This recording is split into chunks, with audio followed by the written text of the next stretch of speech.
Você sabe o que é o chamado dolo midiático? É uma expressão usada para descrever situações em que a opinião pública já conclui que alguém agiu com intenção de matar apenas porque o resultado foi extremamente grave, antes mesmo de uma investigação terminar.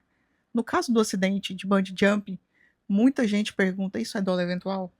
A resposta é que depende das provas. Para existir dolo eventual, não basta um erro grave. É preciso demonstrar que a pessoa previu o risco de causar a morte e ainda assim decidiu continuar, assumindo esse resultado. E sim, existem casos em que tribunais reconheceram o dolo eventual em situações de grande repercussão pública, mas essa conclusão não ocorreu por pressão da mídia.